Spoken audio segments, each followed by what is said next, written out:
Hi everyone. It's great to see you again. Thank you for taking the time to join us today. Today, we have a brand new story to share with you. So, let's get started. Sometimes the truth finds you whether you're ready for it or not. I wasn't trying to listen in on what was being said. We had her friends and family over for dinner on a Saturday night. She was always more relaxed with them than with me. While I was cleaning up the dishes in the kitchen, I could hear the discussion coming from the living room. That kind of laughter that makes you feel like you're not in on the joke made them laugh. Then I heard her voice. He can't make everyone happy. This wasn't just what she said, it was also how she said it, in a light, relaxed way, as if it were a truth that everyone in the room knew. After that, there was a lot of real, shared laughing, as if everyone agreed. I have no idea what we were talking about before that. She might have been talking about something small, like how I forgot to buy the right kind of coffee or how last week I couldn't fix the bathroom sink. She said I never got her gifts she liked, was not sweet enough, and never made her feel the way she wanted to feel. Maybe she was talking about something bigger. It didn't matter. It was easy to understand. With my hands on the edge of the sink, I stood there waiting for her to take it back and say she was kidding, to make it less painful. She didn't, though. She talked about something else as if the words hadn't hit me like a slap in the face. I wasn't mad. Not at first. Being ashamed was the first thing I felt. It hurt from the inside out. I felt small and naked in front of people who already thought I was less than I thought I was.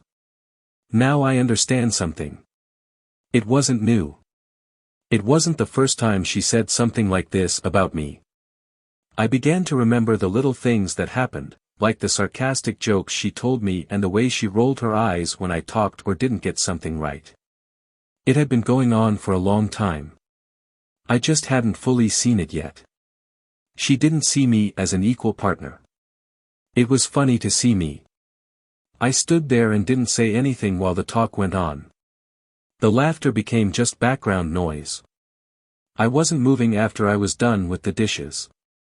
I put my hands on the counter and gripped it more tightly than I needed to. My heart was beating in my ears.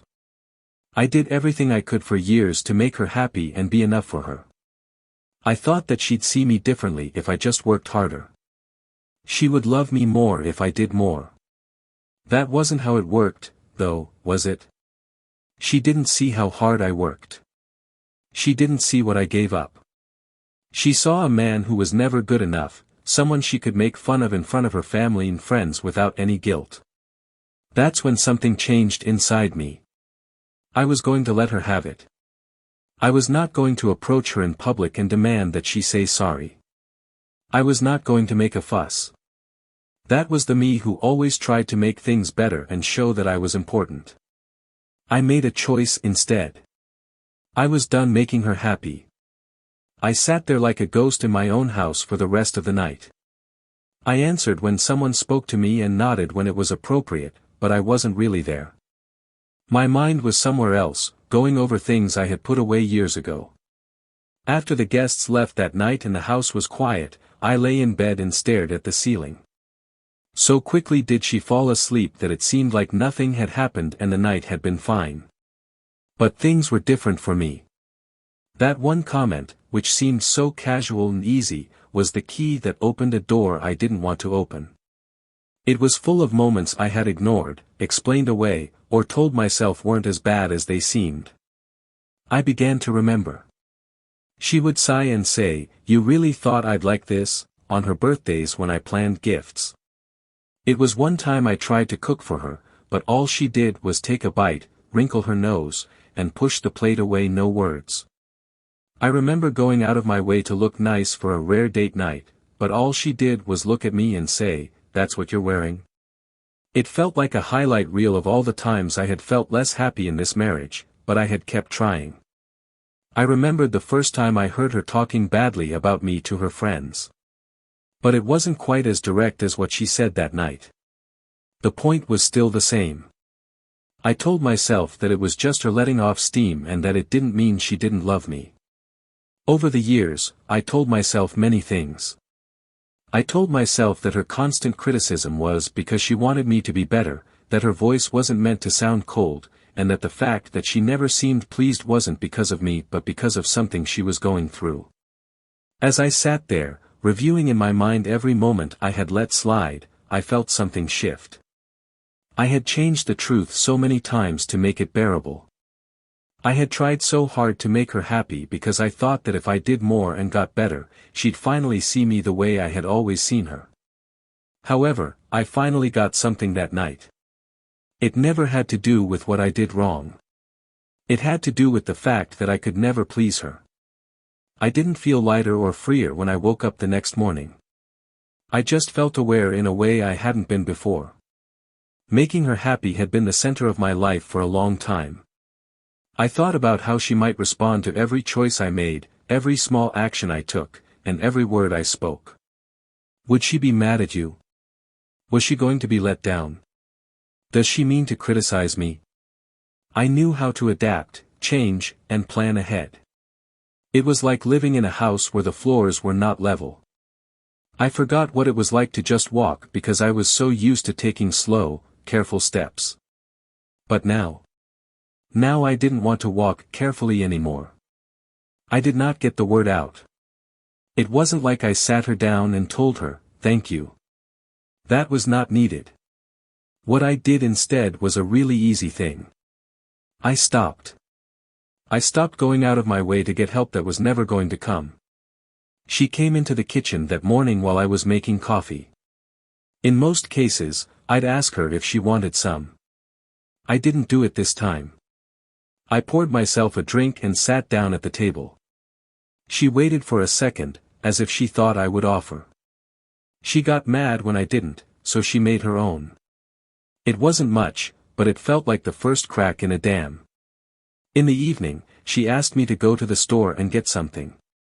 I was going to do something else, something nice for myself. I used to drop everything to run the task, to avoid the fight, and to keep her from sighing and shaking her head at me like I was a letdown. I just said, "I can't, this time, though. I need to get things done." She looked at me funny, like she didn't hear me right. "You can't. Not today." She laughed, said something under her breath, and then left. I thought I would feel bad. That was how things usually went. When I said no, she would respond, and then guilt would make me give in until I gave in. And this time, there was no guilt, just happiness. As if I needed approval to have boundaries, I had spent years making excuses for myself and giving too many reasons for why I had them. But why did it matter? Never did she believe me when I wasn't sure. She never tried to understand me. Why did I spend so much time and energy trying to be understood by someone who didn't want to understand me? Which is why I stopped talking. I didn't do anything I didn't want to. I didn't fight or try to show her she was wrong when she said something sarcastic. When she saw that I wasn't going to do anything, I just let it hang there. I didn't just sit there and take it all in if she talked badly about me to her friends. There was no way I was going to be mean. There was no need for me to get back at them or play games, but I was done putting in years of effort for someone who never met me halfway.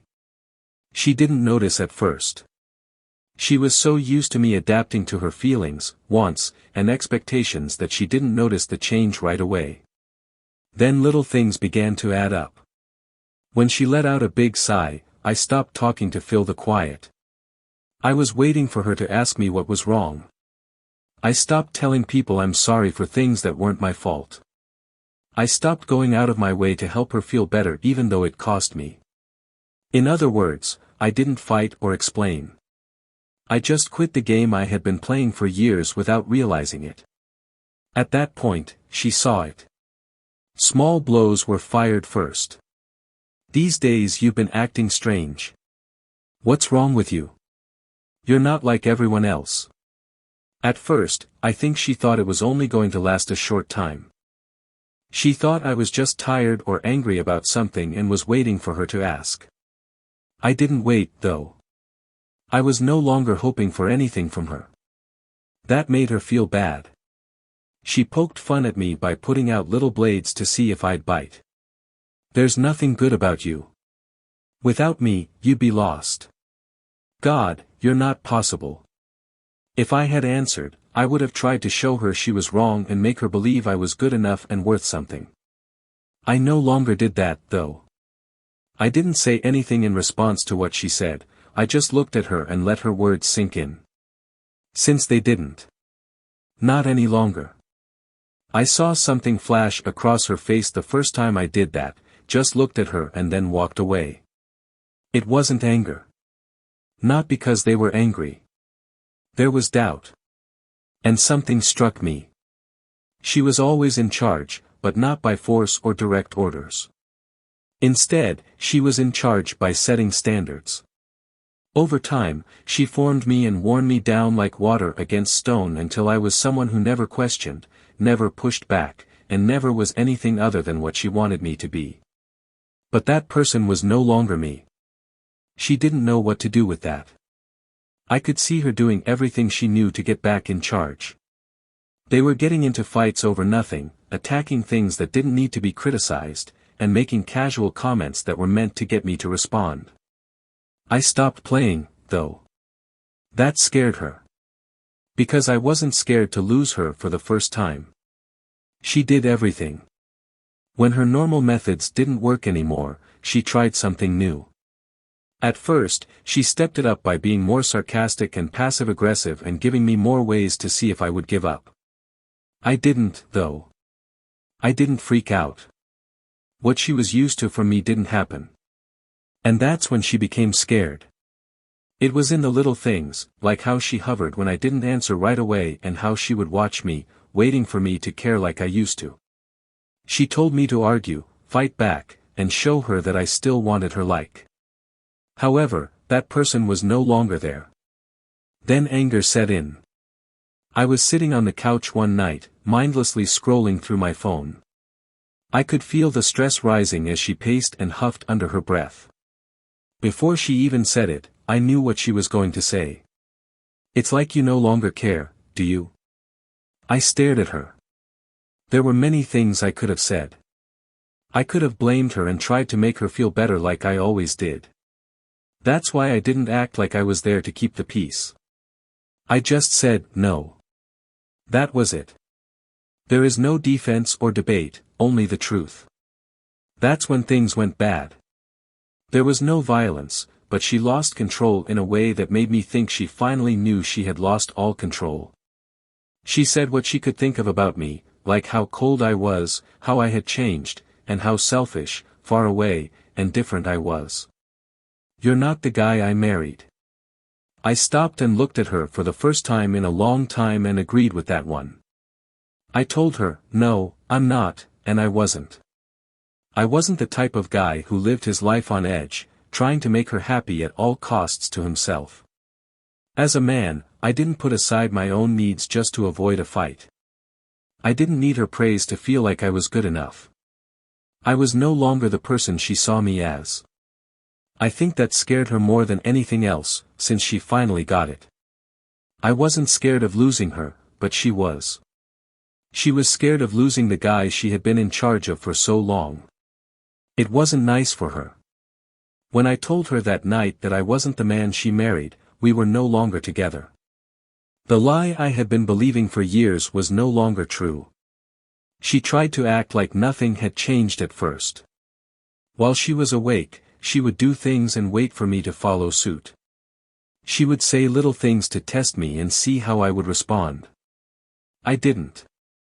After that, there was quiet. She stopped trying to make me angry. She no longer tried to talk to me. While our house used to be tense, it was now filled with something else. Farther. That was fine with me. For the first time in years, I wasn't always on edge, waiting for the next comment that didn't make me feel good, the next time that I would feel like I was failing. Because I wasn't playing her game, I wasn't losing. There was nothing more for me to prove. Then she finally said it one night. "What should I do now?" From across the room, I looked at her. She had her arms crossed and a cautious look on her face. It wasn't a question about something small, like dinner or the weekend. It was bigger. She knew. I did the same thing. I took a big breath. It's true, I don't know, but I'm not going back to how things were. She looked at me for a very long time. Something moved quickly across her face. She may have felt sorrow, realization, or just fear because she finally got it. I was done with more than just the fights and always having to prove myself. I was sick of pretending to be someone I wasn't just to keep something together that was never really whole. I'm not sure what she thought I would say. She may have thought I would ask if there was a way to make things better. She may have thought I would say I still wanted to get married, but I didn't because I didn't want this. It wasn't going to stay that way, and it never would. I think she didn't want it either, deep down. We were done a long time before I gave up. Now, though, I knew it. Our story is over. Do you want to join our group if you've made it this far? It really helps us a lot. I've picked out 2 more videos that I think you'll enjoy. You are welcome to click on them. I look forward to seeing you in the next story. Have a nice day.